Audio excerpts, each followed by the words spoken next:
The security guards, along with a nurse, came and approached me and told me that because I was a registered sex offender, that I couldn't be in the hospital. Stuart Yates was convicted of sexually assaulting a child in 1998. She said that she had been touched, by me.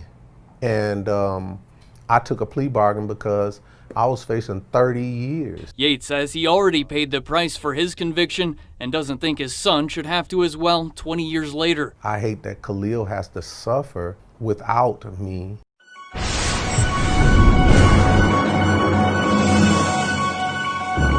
Hi, this is Eric J coming at you with street news. No, we ain't professional and neither is this story. So look, 49-year-old Stuart Yates was escorted out of a Wisconsin children's hospital after it was discovered that he was a sex offender.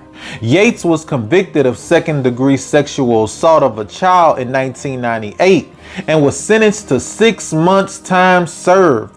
After making a deal with prosecutors, Yates said, "They're using my past record from 20 years ago against me. I have served my time for it. I have been transparent about everything."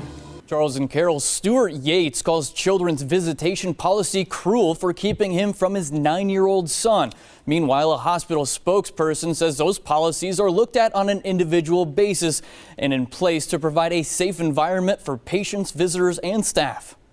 This little boy has been ill his whole life. Khalil was born gastroschisis, maybe 1 pound and a few ounces. Khalil has gone from hospital to hospital as a triple transplant patient.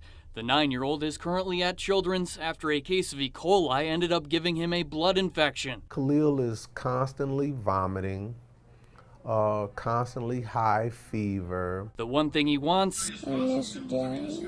he can't have. He misses you too. The security guards, along with a nurse, came and approached me and told me that because I was a registered sex offender, that I couldn't be in the hospital. Stuart Yates was convicted of sexually assaulting a child in 1998. She said that she had been touched, by me.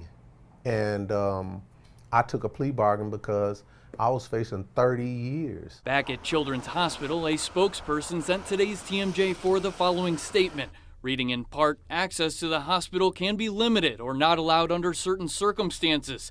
Yates says he already paid the price for his conviction and doesn't think his son should have to as well 20 years later. I hate that Khalil has to suffer without me. Yates filed a lawsuit against the hospital on Friday, saying the policy is causing unnecessary harm to families and innocent children. Charles? Listen, this is one of those things where you have to look at the bigger picture. If Yates is allowed to visit and he's a sex offender, then all the other sex offenders are gonna feel like they should be allowed to visit. You gotta be careful what doors you open. And in my opinion, this is a door that should be remain closed. And listen, when Yates say this is something that he did 20 years ago and he served his time for it, it almost seems as if he's saying, look, I did it.